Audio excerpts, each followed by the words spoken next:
প্রধানমন্ত্রীর পদত্যাগ ও বৈষম্য বিরোধী ছাত্র আন্দোলনে সৃষ্ট পরিস্থিতিতে আজ বঙ্গভবনের 3 বাহিনীর প্রধান এবং বিভিন্ন রাজনৈতিক দলের নেতৃবৃন্দ, সুশীল সমাজের প্রতিনিধি ও বৈষম্য বিরোধী ছাত্র আন্দোলনের কয়েকজন সমন্বয়কদের সাথে আলোচনা হয় না। শুরুতেই সেনাপ্রধান বিরাজমান সার্বিক পরিস্থিতি ও রাজনৈতিক দলগুলোর সাথে তার আলোচনা সম্পর্কে আমাকে অবহিত করেন। রাজনৈতিক নেতৃবৃন্দ এ সময় তাদের বক্তব্য তুলে ধরেন। সভায় বৈষম্য বিরোধী ছাত্র আন্দোলনের নিহত শহীদদের স্মরণে শোক প্রস্তাব গৃহীত হয়।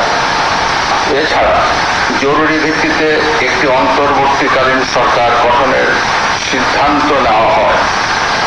সকল দল ও অংশীজনদের সাথে আলোচনা করে গঠিত অন্তর্বর্তীকালীন সরকার যত দ্রুত সম্ভব নির্বাচনের ব্যবস্থা করবে।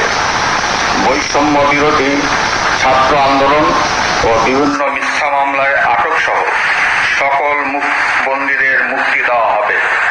বৈষম্য বিরোধী ছাত্র আন্দোলনের নিহতদের পরিবারদের ক্ষতিপূরণ প্রদান ও আহতদের সুচিকিৎসার প্রয়োজনীয় সকল সহায়তা দেওয়া হবে। সর্বসম্মতিক্রমে বিএনপির চেয়ারপারসন বেগম খালেদা জিয়াকে মুক্তি দেওয়ার সিদ্ধান্ত নেওয়া হয়। প্রিয় দেশবাসী, আমি দেশের আইন শৃঙ্খলা পরিস্থিতি স্বাভাবিক করতে এবং লুপ্তরাজ ও ধ্বংসাত্মক কর্মকাণ্ড বন্ধ করতে রাজনৈতিক দলগুলোর প্রতি আহ্বান জানাচ্ছি। জনগণের জানমাল ও রাষ্ট্রীয় সম্পদ রক্ষায় সশস্ত্র বাহিনীকে কঠোর পদক্ষেপ নেওয়ার নির্দেশ প্রদান করছি।